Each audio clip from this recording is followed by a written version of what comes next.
Alright, so welcome to the second episode of Breaking Down, a series where I talk to one guest about one topic and one topic only.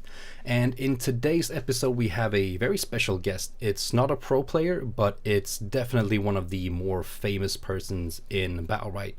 I think safe to say the most popular Battlerite YouTube channel in the galaxy.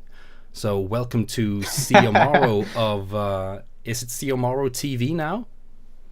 Yeah, it is. All right, so Yeah, Xiomaro of little Xiomaro change TV, there. aka the Battlerite Sage, for those who know you by that name. Okay, so Yeah. in today's episode, the topic that I want to talk to you about is a really interesting topic, according to me, and one that I think you'll enjoy talking about as well, and that is the meta of Battlerite. Yeah, it's very interesting. All right, so if anyone watches this and isn't familiar with the term meta, could you just give it a short definition? What do we mean when we say meta? Okay. I'll give a crack at it because it's one of those things that essentially metagaming is using out of game information to inform your in-game decisions. That's it, like at the most basic level.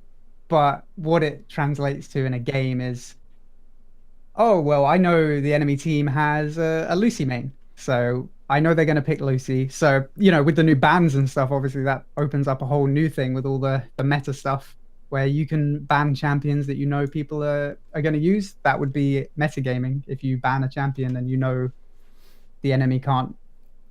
Like, say there's a one trick on the other team. Mm-hmm. You ban that, you put yourself in a good position. Yeah. But yeah, it can sort of it can mean pretty much anything, to be honest. Yeah. Any out of game information you have about the players, about comps, about builds, that's all metagaming. Could all help you in game. Right. And balance also, obviously. I think a lot of people Yeah, associate of the word course. meta with what champions are strong, what champions are Sure, weak. sure. Yeah, it's kind of come to mean like, yeah, like who's that? Like it can mean like tiers. Yeah. I guess it can kind of come to mean that as well. All right, so we were talking on Discord a few days ago about doing this video, and you brought something interesting up, and I thought that would be a good place to start. You said that if we're doing this, you would like to talk about the difference between the professional meta that we see in like the BPL and stuff like that, and the more solo queue meta, so to speak. Yeah. And I think that's a good way to start, to just keep defining the term meta and what we can mean when we use that term. So talk to me a bit about the difference between professional and solo queue meta. Well, when you look at the professional meta, it's all based around comps. Like Battlerite at its core is such a comp dependent game. You can take a very good champion and put it in a comp that it doesn't work well with. I mean, just from my own experience, like Paloma does not work very well with certain melee champions like Croak, Freya, Shifu, because they're sort of champions that like to dive in. So in the pro meta, it's all about building a comp of champions who all fit well around each other. Whereas in solo queue, it's a lot more selfish. So you want to play champions that can guarantee impact from yourself, regardless of what the rest of your team do. Doesn't mean that you don't play as a team, but it's one of the reasons why you see so much older in solo queue. Like, it's not that he's not popular in pro games as well, because he is, but he's exceptionally popular in solo queue as a healer because of just how much weight he can sort of bring to a team. So I'd say the biggest difference in solo queue is just I would say more offensive champions tend to be favored in a lot of ways. More aggressive play styles in general tend to be favored more in solo queue. All right. How important would you say that it is for the average solo queue player to know what the current meta is in order to climb? Well, it's strange because I just said, playing more aggressive is kind of the way to go in solo queue, and there are a lot of people who get very far playing like that. But actually, the balance in Battlerite is pretty damn good.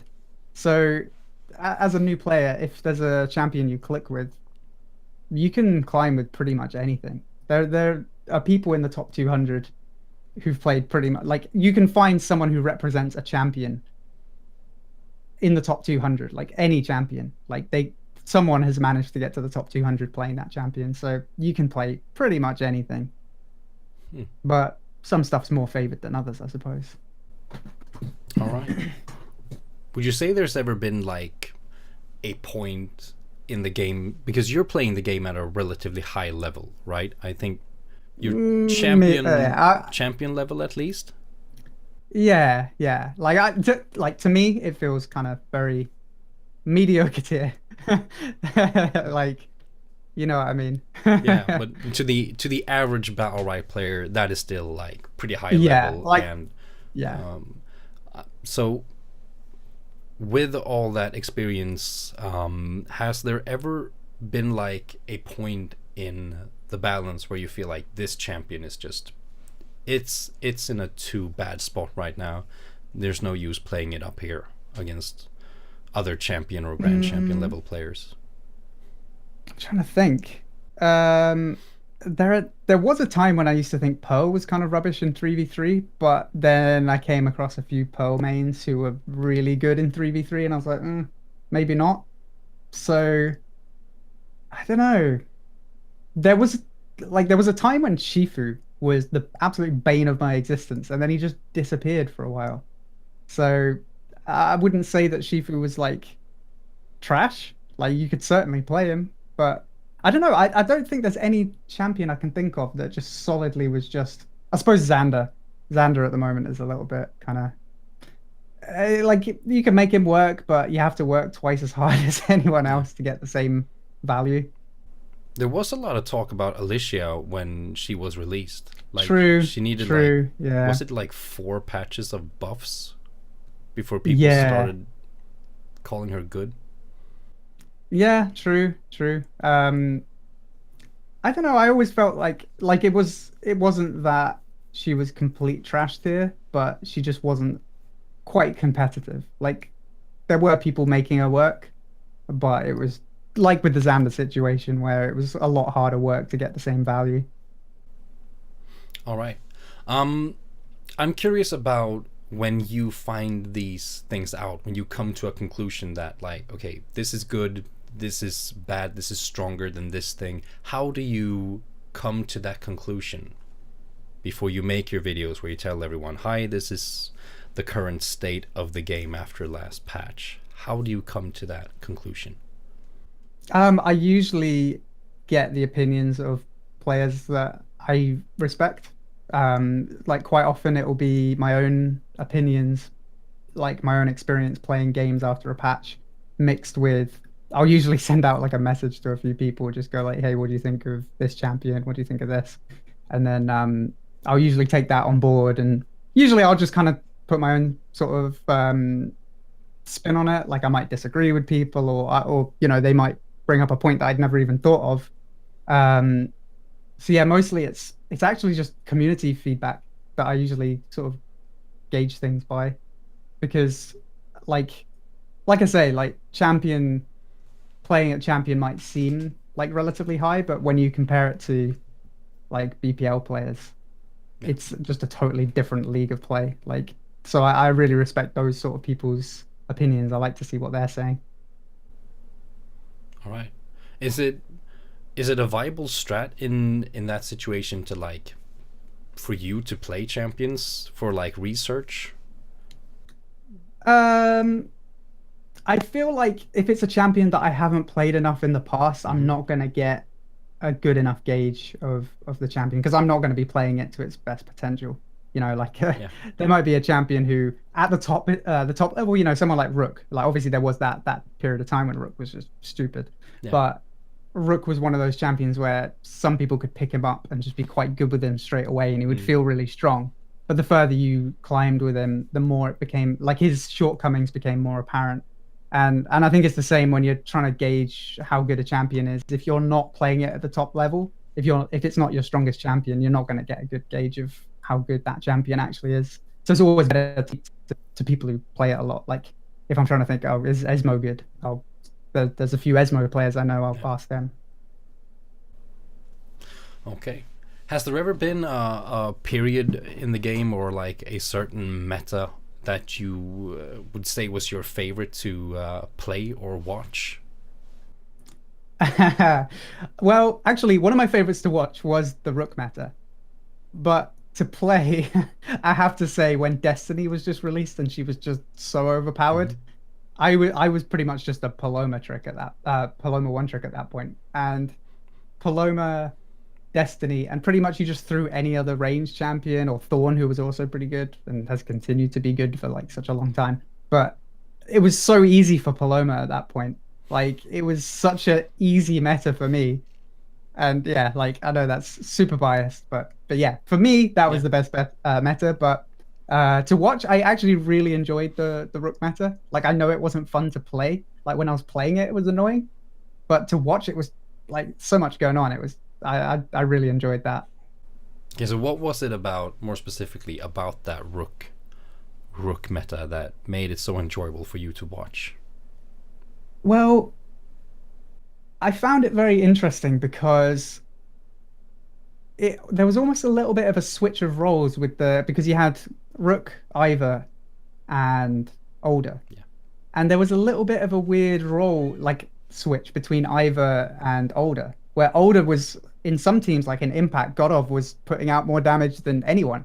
And then Ivor was almost playing a kind of support role where they were cleansing and purging and putting barriers on people. And it's like a lot of the support sort of utility was coming from Ivor while Older's pumping out loads of damage and Rook's kind of doing his thing. And it was just like there was a lot to watch, but it wasn't overly complicated at the same time. It was easy to watch, but a lot going on. Yeah. I think a lot of people got a bit frustrated over the fact that we only got to see one comp Yes, whatsoever, yeah. I because mean that. the rook meta, at least in the BPL, the rook meta was actually the rook older Ivor meta. There was It basically was. no Yeah. variation to that. No. Yeah, that like the thing is I'm glad it went away as quickly Hmm. as it did, but while it was there, I found it a lot of fun to watch. I It's don't know why. it's kind of fun now though to see teams play rook older Ivor in the BPL. I'd Yeah. say, because that Yeah. comp has, it has a history now, I'd say. Yeah, exactly. Yeah. It's really cool. I don't know. I just really like it. But one thing that has changed since then is that now we have the champions bans that you mentioned earlier on. Yeah. Teams can now ban away champions from their opponents. How much would you say, from what we've seen so far? We've seen one group stage now of season two. How much would you say that the champion bans have affected the meta? Um, I think at least on an individual level, it's really brought to light the players who are very flexible. So you look at someone like Clowney. Yeah. I don't know why I was like Jurgen Clowney. He's like like for me, he's hands down the best Lucy player in Battle, right?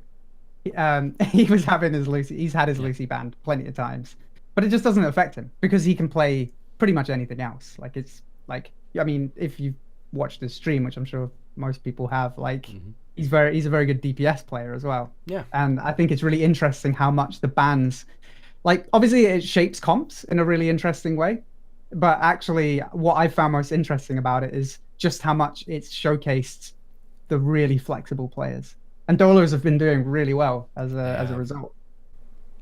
And you mentioned And Jurgen, and I think like he's quite flexible as well, from yeah, what I've yeah, seen. yeah, definitely. Yeah, I think the bans really favor flexible players. And it kind of I remember I remember Bakato saying about how it kind of puts more emphasis on the point of it was to put more emphasis on skill Mhm. rather than just picking a comp. And actually, while I said earlier about Battlerite being so comp dependent and having a strong comp is so important, bans just totally throws a spanner in the works. So you always get to play the exact comp that you want to play because you might have something banned. Yeah. It's interesting. Yeah, it really is. I think, as a viewer, I think it's added a layer to the BPL that we just didn't have before. Yeah, yeah, for sure. And even just like on a level of, it's exciting. I don't know, like maybe it's not interesting for everybody, but I find the pick phase really Yeah, exciting when you see what's banned. Like you, like especially when you know the players, you know, like wow, okay, they banned Thorn straight away. That's interesting. yeah, Like I find it really exciting. yeah. I agree. I mean, we had map bans before, but it's not as exciting to see. Ooh, they're taking this map away. I mean, I think you have to delve even deeper into nerd mode to find pleasure there, to see, oh, they're banning this map, Yeah, that means they're probably going for this comp. But that takes a lot of knowledge, not only about the team but about the champions and the maps and the yeah, interactions between that. With champion bans, you can build up, a knowledge about a team from watching them a lot. What players do they usually play? What champions do they usually ban? Stuff like that. I think, for me at least, it adds just one more really cool thing to watch in the draft phase. yeah, for sure. Yeah. So I'm glad we have it. Okay, we talked a bit earlier about solo queue versus professional meta and the differences there. I was curious as well, would you say that there are like regional metas and like, or variations to the meta based on what region we're watching?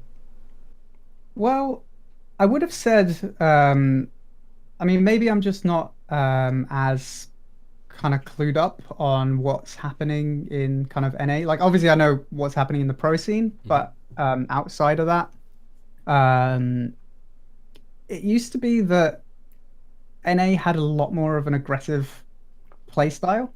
But I feel like since the LAN finals of BPL, I feel like the metas have merged to some extent. Like you've seen the double support thing that Red Canids did has crossed over into Europe. It didn't stick for too long, Mm-hmm. but I think the LAN finals and the fact that BPL kind of had that international finals has kind of like merged the metas to some extent, where there isn't quite as much distance between each of them. Where before there was quite a clear cut difference. Like Europe was very passive; they go for orb control, Mm. and NA were like aggressive, go for a quick kill.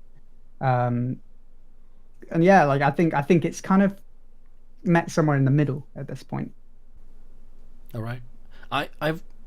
I've kind of gotten the feeling from watching the group stage of season 2 that, like you said, the metas have merged more, and Yeah, I kind of feel like the teams who tend to go for the more aggressive comp, or comps that favor the aggressive playstyle, tend to beat the defensive playstyle nowadays. yeah, Would you yeah. say you I agree with think that?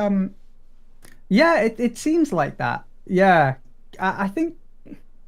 I mean, I don't know. I can't say with any complete certainty, but I have a feeling that the weekend changes have had some Mm-hmm. effect on that because I think the defensive play style worked so well because you could stack multiple weaken effects and they just added up to like ridiculous numbers where you were reducing damage by 90% and stuff like that, which you just can't do anymore reasonably. So I feel like that's definitely put things more in favor of the offensive comps. But I don't know. Like aggressive comps are more interesting to watch, so I think it's a good thing that having a turtle comp into a turtle comp isn't like the way to play because it doesn't make for a fun experience for the viewers. And I have a feeling that Stunlock may have kind of shaped things that way to some extent. Yeah. When would you say that change happened? I mean, because I think back of last season's group stage, I kind of got the other vibe from watching, mostly due to Youngsung, I'd say. They picked their double Yeah, support comp and they really that's turtled true. up, and they could just they could just play the game forever, not dying, and Yeah, eventually the other team would die. That was yeah, pretty the much war of their attrition. their strategy. Uh, Yeah, yeah. when would you Now I say, feel I or first of all, would you say you sorry. agree with me when I say that it used to be different before? Or am I Yeah, off I there? think so. Yeah, no, I think so. I think so it's a bit confusing because we're on Yeah, BPL season 2, yeah. but for everyone else it's season 3. I Uh, think it was the season 3 patch. I think mhm. that's kind of when things changed a little bit because there were some significant changes in that patch. There was the weaken changes, there was the Yeah, knockback changes, there was the healing cooldown changes. Like some of those things don't have a huge impact, but I think that patch had um like a few very targeted little changes that have really shaped the meta that we have now. yeah. But then again, we had the Rook older Iva meta before that, and True. that was quite aggressive, I'd say. Yeah, that was an aggressive sort of play style. Yeah, it's kind I mean, to be honest, it's like a swinging pendulum Yeah, going between the two. Because you had the Rook Iver meta, then it got nerfed before the BPL finals, the LAN finals, and then everybody saw red cannons and they were like, okay, let's hop on the double support train. yeah, And then like that was like I have a feeling a lot of people were screwing that. yeah. Um, And then and then SSG we're kind of won now with, it's gone full circle yeah. again. And didn't It's SSG it, win the finals with Iva and older? I think they did. I don't think it was Yeah. Rook as their melee, but I know it was Iva on a verse, and I'm pretty Yeah. damn sure it was older as a support as well. I can't remember. Yeah, no, I think you're right. It may have been Rook because I remember they had Rook into Rukan at least on one of the maps. And the kind of like sort of thought on that was, well, Rukan is pretty strong against Rook, but it didn't really work out so well for Impact. Um, I can't remember if But SSG continued to. I actually think Impact won a game with Rukon, and then they Yeah, switched from Rook, and then that's SSG right. just took the next map. I Yeah, can't remember, yeah. but like you said, it's It's too long interesting. ago now, man. Yeah, but it's interesting how it just goes back and forth. Yeah, It gets nerfed before the finals, but then yeah. it's pretty much that comp or variation of that comp that wins the final, and yeah, An that interesting thing actually, that actually kind of makes me think of like an interesting thing with meta and balance is sometimes the meta is shaped by the balance, not because something becomes stronger or something becomes weaker, but because perception changes. yeah, A huge amount of meta is just perception, even with pro players. Like you see something get buffed, you're more likely to try it out, you're more likely to give it a fair shot, and you may find a comp that works not just because it's been buffed, but because sort of you've changed your train of thinking on something. And the same thing when something gets nerfed, you think, well, that's trash tier now because yeah. it got nerfed. And sometimes it's just the perception that changes, and things can still be viable even when they're not that bad. Not always the case, but sometimes. Yeah. That's interesting because I wanted to talk before we finish up here about red canids. We saw Yeah, them in the LAN finals of BPL. They did really well. Uh, yeah, they were the third best team there, and I did an interview on site there with Aklo of Red Canids, and one thing that he actually said is very interesting, and that is that they don't look at Battlerite as a comp-based game, which I think okay, is one of the more controversial statements a pro player can make about yeah, Battlerite. And what he meant by that is pretty much that we just pick the champions that we're best with. We play them pretty much full on comfort picks. He said that their Ashka player is one of the best Ashkas in the world. They're confident in themselves and what they can do with champions. So the vibe I got from them was like meta shmeta. We play what we know we're good at and we can yeah. win. And I mean, I mean, it shows. It shows. Like you can see in their play style, they know what they're doing on their champions. Like yeah. they really shocked everyone, I think. And they Like, did beat Impact. No, they beat SSG yeah, when they faced them. twice, I think. Yeah, Was it yeah. I twice? think Impact was like the one team that figured them out and beat them and knocked them Yeah, out. Um, yeah, so that's pretty much the only scalp they don't have yet. of these teams that we just from the get-go thought would just run them over. Yeah. So that poses an interesting question about the meta and how important it is. Do you think people risk being too stuck on what is meta and what isn't?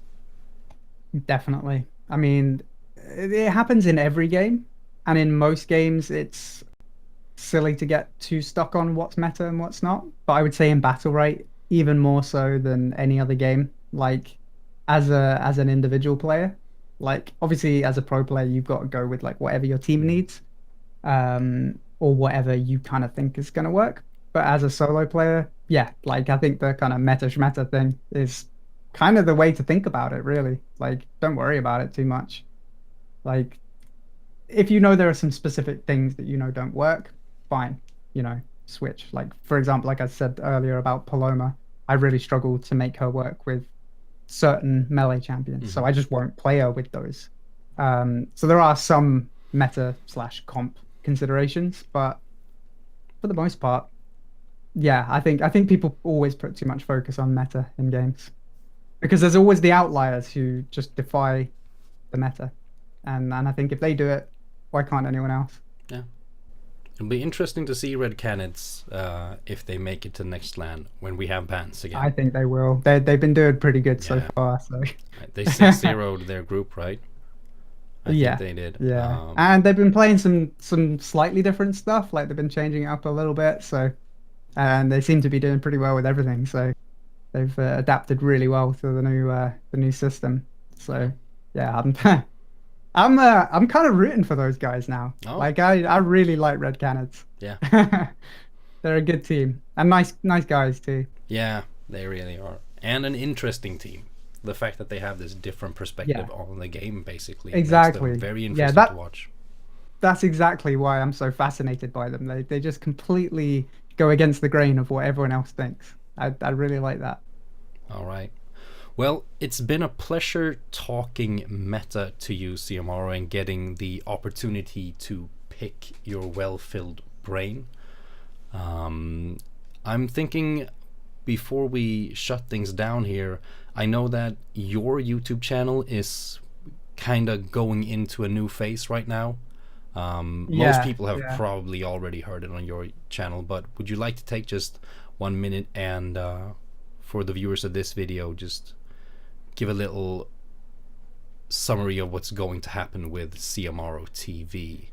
Sure. Well, I've kind of just changed the name of the channel, which gives me a little more flexibility to do other stuff. And the thing that kind of spurred it on was, well, Battlerite Royale kind of split off into two different things. So it's like I'm kind of covering two games at this point anyway. So I was like, there are some other things that I've really wanted to talk about for a while now that aren't Battlerite related. And it just gives me that little, like, I'm still doing Battlerite content. It's still my favorite game. But it means if I want to do Overwatch content, if I want to do Dungeons and Dragons content, which sounds crazy, but that's something I'm really passionate about, it means I can do it. I'm looking forward to that. I'm really excited about it. It's gonna be fun. But yeah, like it's just it's just a name change, really. It doesn't really, and a bunch of cool content. More than that. Yeah, well, I hope so. Yeah. I'm a bit scared about it because I'm gonna be doing some stuff with like a camera on, which I haven't really done before, so that'll be fun. All right. Well, consider this your warm-up then. Yeah. Okay. With that, I think we're done. Thank you so much for talking to Thank me, you. and I can't wait to see what you conjure up in the future.